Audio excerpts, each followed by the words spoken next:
दोस्तों welcome to air knowledge hub.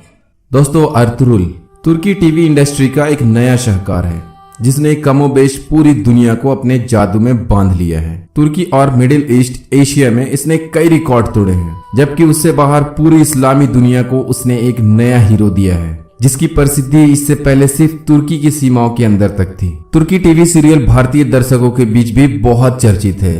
Hindi सीरियलों के बरक्स वे धीमी रफ्तार, शांत और छोटे अभिनय शैली के लिए जाने जाते हैं, लेकिन अर्तुरुल में इनके अलावा एक्शन, रोमांच और रहस्य भी है। हर एपिसोड में कुछ ऐसा घटित होता है कि दर्शकों को अगले की प्रतीक्षा बन जाए। आइए जानते हैं अर्तुरुल गाजी कौन था। इसके लिए हमें द ऑटोमन एम्पायर यानी सल्तनत उस्मानिया की शुरुआती दौर में जाना होगा, जहां से उस्मानिया सल्तनत की बुनियाद रखी गई थी। एक छोटा सा खानाबदोश कबीला जिसे काय कबीले के नाम से जाना जाता था, जो अपने बहादुरी, सच्चाई और ईमानदारी के लिए बहुत मशहूर था।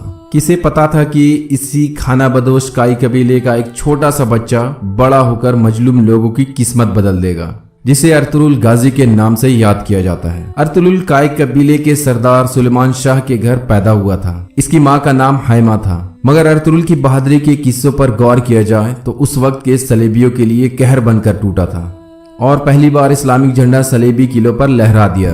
जैसे जैसे वक्त गुजरता गया, इसके बहादुरी के चर्चे भी सारे इलाके में मशहूर होता गया। इस वक्त इस्लामिक दुनिया एक बहुत ही मुश्किल दौर से गुजर रहा था।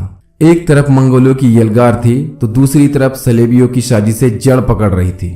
हल्प से लेकर अनातोलिया तक दुश्मन के जासूस हर जगह फैले थे और तीसरी सबसे बड़ी समस्या इन्हें अपने ही कुछ लोगों के गद्दार होने से था। शहनाज की चालाकियां और कुर्दोगलू की गद्दारी ने काय कबीले को अंदर से तोड़ कर रख दिया था। उस वक्त की सबसे बड़ी परेशानी दुश्मन किले का उस्ताद आजम पैत्रिचो और तीतूस था, जो अपने धर्म को फैलाने और कुद्स यानी बैतुल मुकद्दस पर कब्जा करने के लिए हर तरह से चालबाजियां करता था। दूसरी तरफ अर्तुरुल गाजी की मुलाकात एक सूफी पीर शेख इब्ने अरबी से हो जाती है। ये वो वक्त था जब अर्तुरुल की बहादुरी और इब्ने अरबी की रूहानियत मिलकर सलीबी दुनिया के साजिशों को बर्बाद कर देती है। फिर कुछ समय बाद अर्तुरुल के पिता सुलेमान शाह इस दुनिया से गुजर जाते हैं और सारी जिम्मेदारी अर्तुरुल गाजी के सर पर आ जाती है। इसके सबसे बहादुर दोस्तों में तुर्गुत, बमसी और रोशान थे, जो हर वक्त तैयार रहते थे और जहां कहीं भी अर्तुरुल पर कोई भी मुसीबत आता तो ये लोग उस पर मर मिटने के लिए तैयार रहते थे और ये नौजवान हर मैदान में कामयाब होते। इसी साजिशी दौर में जहां अंधेरों से तीर आते, वहीं अर्तुरुल की बहादुरी और इब्ने अरबी की रूहानी साथ के कारण 2 बार अर्तुरुल की जिंदगी बचती है। साजिशों का दौर जारी रहता है और इसी बीच हलीमा सुल्तान, जो कि सुल्तान अलाउद्दीन की भतीजी होती है, इससे अर्तुरुल की शादी हो जाती है और हलीमा से इसके 3 बेटे पैदा होते हैं, जिनमें से सबसे छोटा उस्मान के नाम से जाना जाता है। ये वो बच्चा था जिसने 1291 में खिलाफत उस्मानिया की नींव डाली थी। दूसरी तरफ अर्तुरुल ने सुल्तान अलाउद्दीन के साथ अच्छे रिश्ते रखे थे। इसी कारण गाजी का कबीला न सिर्फ 11 कबीलों बल्कि सल्जोक तक फैल जाता है। मगर यहाँ पर एक भयानक मोड़ आता है। हलाकू और चंगेज खान की नस्लें बगदाद में खून की नदियां बहा देती हैं।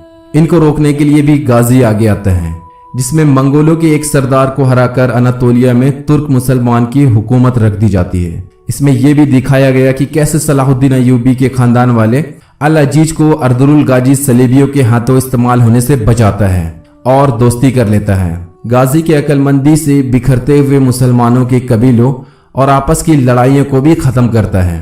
गाजी उस्मान की शादी सुल्तान अलाउद्दीन के बेटे सुल्तान गयासुद्दीन की बेटी से हो जाती है, जिसे काय कबीले की नींव और भी मजबूत हो जाती है। गयासुद्दीन की मौत के बाद सल्तनत की बागडोर उस्मान गाजी के हाथ में आ जाती है और इस तरह यह सल्तनत लगभग 600 सालों तक हुक्मरानी करती है। 1280 में अर्तुरुल भी इस दुनिया को छोड़कर चला जाता है, लेकिन इसने जिस तरह सल्तनत को आगे बढ़ाया और सबको एक किया, जिसको आज भी इतिहास में सुनहरे शब्दों में लिखा जाता है।